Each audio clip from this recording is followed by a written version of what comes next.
Today is the 30th of May, 2024.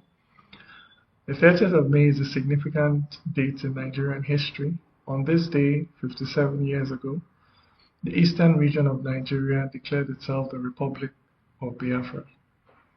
That declaration led directly to the outbreak of the Nigerian Civil War just over a month later. The declaration was itself the result of events that happened a year before, when on the 29th of May 1966, a campaign of killings targeting Igbo people broke out in the northern and western regions of Nigeria. That campaign of killings is what our history books refer to as the pogrom. The pogrom was itself the result of events that happened earlier, when on the 15th of January 1966, a coup, Nigeria's first military coup, planned mostly by young Igbo officers, resulted in the assassination of the military and political leaders of the North in particular, and the West as well. The coup would ultimately bring an Igbo man to power as Nigeria's first military head of state. That first military regime would go on to attempt to abolish the regional system of government, thereby upsetting a delicate power balance that had been negotiated for over a decade by the pre-existing generation of Nigeria's civic and political leaders from all over the country. The lopsided nature of the January 15, 1966 coup and its outcome led directly to the outbreak of the pogrom, a campaign of killings targeting Igbo people, whether you were a soldier, a politician, as long as you were Igbo. And it broke out on the 29th of May 1966 and carried on till October 1966 for a period of about 5 months. At the end of that period, Igbo people in the north and in the west were in one of 3 categories. They were either dead or being kept safe by friendly northerners and westerners, or they had fled back to the eastern region. And the killings also caught up with people who were not Igbo, but either looked Igbo or were perceived as Igbo. So it also affected people from the south, it also affected people from the southwest, and anybody that was designated as Igbo. The influx of wounded, traumatized people running back to the eastern region, fleeing these targeted killings, created a region-wide sense of danger. The thinking was, if we are no longer safe in the rest of Nigeria, then let's go back to where we come from and build our own country there. Until today, it is still a sore point for many Igbo people that Nigeria did not let this happen. The thinking was, if you no longer trust us, if you hate us now to the point of targeting all of us solely on the basis of our ethnicity, then why not just let us go so that we can form another country and we can all be separate from each other? Now, in the heart of that conundrum is a question that is still relevant to us as Nigerians today. If really and truly we don't like people from that other tribe or that other religion, if really and truly we hate them, if really and truly we believe that they are enemies, they don't wish us well, then why are we so intent on remaining together as one country? The answer to that question seems to me to be this, that many of us would like to continue to receive the benefits of unity, the economic benefits of unity, the socio-cultural benefits of unity, but we're not willing to pay the price for real unity in terms of tolerance, empathy, the acceptance of the other. So we want the benefits of unity, but we don't want to pay the price for true unity. And this is a contradiction that continues to generate tensions in Nigeria today. Tensions that erupt now and again, and we don't know when the next major eruption will happen, because people are living in a state of tension, staying together when they don't really like, trust, or fully accept one another. And so Nigerians today have to make a conscious decision to choose one Nigeria, to choose unity and what it really means, which means accepting the other person, or to stop the charade of trying to force yourself to live together with people that you don't trust, you don't like, that you hate, simply for economic or other reasons. And today I'd like to urge my fellow Nigerians to choose unity, to choose it with their hearts, because unity is not just about formal or structural or institutional unity. It's also an emotional and psychological thing. I urge my fellow Nigerians to choose unity because it is an existential requirement for us today as Africans.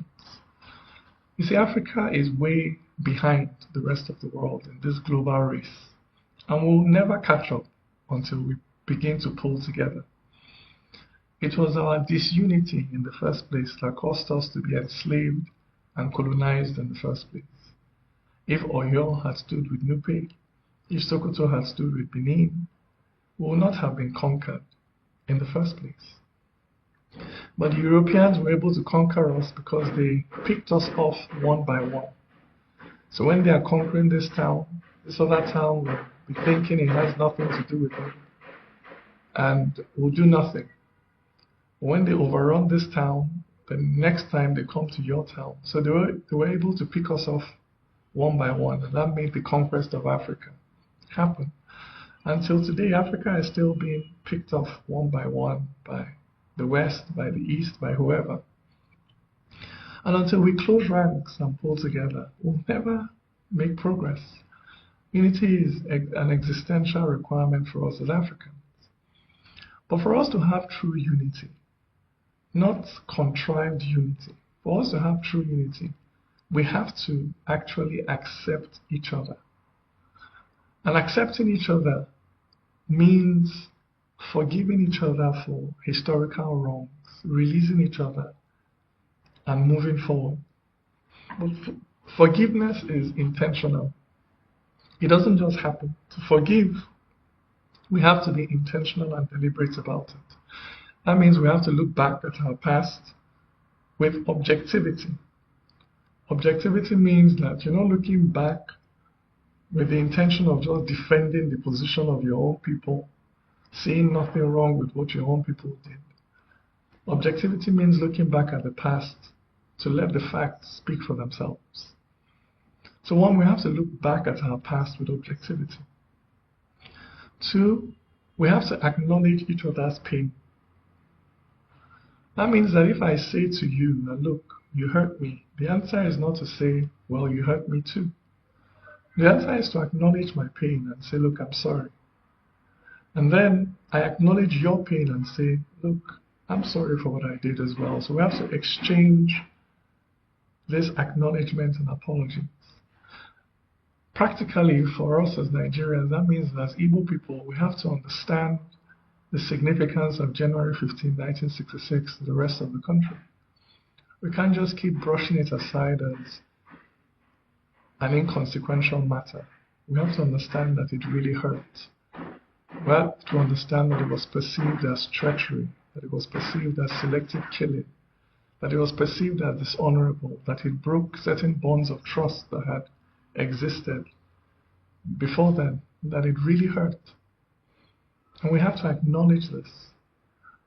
And for the rest of the country, it means that we also have to acknowledge the pain of Igbo people, the pain of the pogrom, of being targeted as an entire ethnic group just for the actions of a few. That whenever we do that, whenever we punish everybody for the actions of a few, we'll end up creating a greater wrong than the one we set out to correct. We have to also understand the pain of the war, of 3 years of a very bloody war, where Igbo people bore the brunt.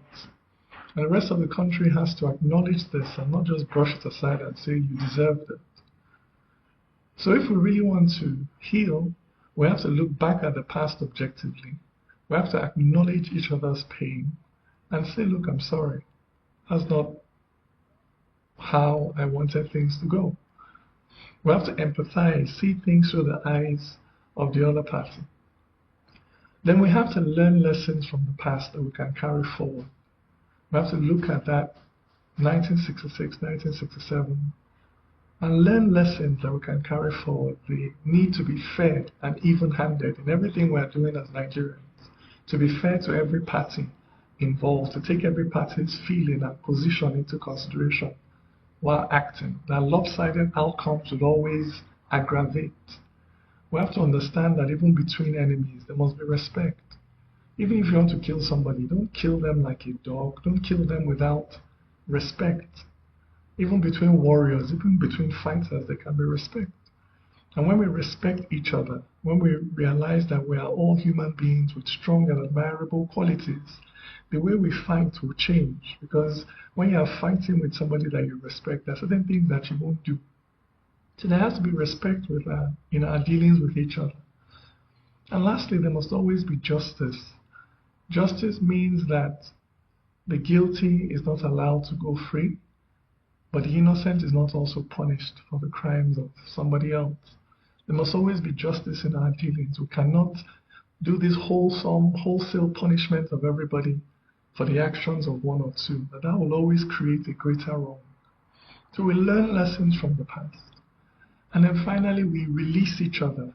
Releasing each other means realizing that we are not continuations of historical actors. So as Igbos, we need to stop seeing other northerners, seeing every northerner as an Hausa Fulani person that is bent on exterminating and dominating. And then the rest of the country has to stop seeing Igbos as an extension of Ojukwu, Ojukwu's brother, and Zongo, and all these things. We need to start seeing each other for who we are today. That we're just, many of us in our 20s, our 30s, born after these events, we're just struggling to, feed our families, pay our children's school fees. Those that came out of school are struggling to get jobs. We're going through the exact same socioeconomic problems. And we need to begin to see ourselves as just ordinary people who are trying to get ahead in life, not just as extensions of historical actors. So we can begin to relate with each other and judge each other on the basis of who we are today, not who our ancestors were. It is only when we're able to do this that as modern Nigerians we'll be able to sit together and resolve our issues amicably, looking at each other in the eye. And stop using terms like Omoigo, Onyausa, Caliphate, Janjaweed, Ofemanu, all these ethnic slurs that we use to resurrect the ghosts and the wounds of the past. And instead start seeing each other as Nigerians who come from different cultures, but share the same socioeconomic reality. And for many people, even share the same sociocultural history. This is the way that we can heal the wounds of the past and begin to move forward into our future.